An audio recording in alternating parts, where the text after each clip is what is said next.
وَلَن تَسْتَطِيعُوا أَن تَعْدِلُوا بَيْنَ النِّسَاءِ، تم بالکل ہرگز تم اس بات کی طاقت نہیں رکھتے کہ ایک سے زائد بیویوں کو سب کو اپنے دل میں بھی، دماغ میں بھی، ظاہر میں، باطن میں، ہر لحاظ سے ایک ہی مرتبہ دو. ممکن نہیں ہے انسان. بھائی مثال طور پہ انسان کے ماں ہیں، باپ ہیں، آپ پوچھئے بھائی دونوں میں سے کس کا ادب و احترام؟ بھائی دونوں کا. آدمی سب کا ادب و احترام کر رہا ہے، لیکن دل سے اس کے اندر جا کے پوچھئے، کسی ایک کی طرف جھکاؤ ضرور ہوتا ہے تھوڑا سا. اس میں کچھ حرج نہیں ہے. بھائی بہنوں میں ہوتا ہے ادب، احترام، پیار، محبت، ہنسی مذاق، وہ سب ہے، لیکن کسی ایک آدھ کی طرف جھکاؤ زیادہ ہوگا. وہ فطری چیز ہے. وہی بات یہاں کہی جا رہی ہے کہ اگر تم میں سے کوئی چلا کہ لاؤ ایک سے زیادہ بیویاں ہیں، سب کو بالکل ایک برابر میں رکھوں، ایک مرتبہ دوں گا، یہ ممکن نہیں ہے. ہرگز تم ایسا نہیں کر سکتے ہو. اب پھر کیا کرو؟ تو بھائی پھر ایک سے زیادہ شادیوں کا حکم کیوں دیا تھا؟ اب اللہ تبارک تعالیٰ یہاں پہ فرماتا ہے کہ اگر ایسا نہیں کر سکتے تو کم سے کم ایسا نہ ہو کہ کھلی جانبداری کرنے لگو. کھلی جانبداری کرنے لگو، ایسا نہ کرنا ہرگز. یعنی مانیے گرمی کے دن آ رہے ہیں، 5 کلو آم آئے صاحب اور آ کے رکھے گئے، اور آپ نے صاحب کہہ دیا آ کر کہ بھائی یہ 5 کلو آم ان والی کے لیے، آپ کے لیے نہیں، چلیے ہٹ یہاں سے پیچھے جائیے.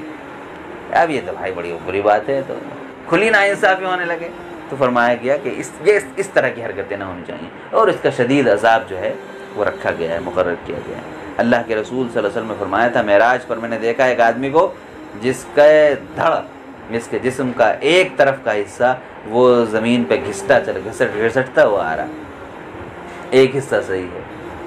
میں حضور منظر کو دیکھ کے آپ کہاں گئے؟ آپ نے پوچھا کون ہے آدمی؟ فرمایا جس کی ایک سے زائد بیویاں تھیں اور ان میں ناانصافی کرتا تھا، ان میں برابری نہیں کرتا تھا. یوں دل کا رجحان ہونا وہ فطری ہوتا ہے. اللہ کے رسول صلی اللہ علیہ وسلم پہلے ام المومنین سیدہ خدیجہ رضی اللہ تعالی عنہ، اس کے بعد پھر ام المومنین سیدہ عائشہ صدیقہ رضی اللہ عنہ. حضور کا مرض وفات جب ہوا تو کئی بار آپ نے پوچھا کہ بھائی وہ کل کس کے ہاں باری ہے، کل کس کے ہاں رہنا ہے مجھے، کل کس کے ہاں. روزانہ ایک دن ایک زوجہ محترمہ کے ہاں حضور قیام فرمایا کرتے تھے. وہ پوچھنے کی وجہ یہی تھی کہ آپ کو زیادہ سکون، زیادہ اطمینان ام المومنین سیدہ عائشہ صدیقہ رضی اللہ عنہ کے ہاں ہوتا تھا.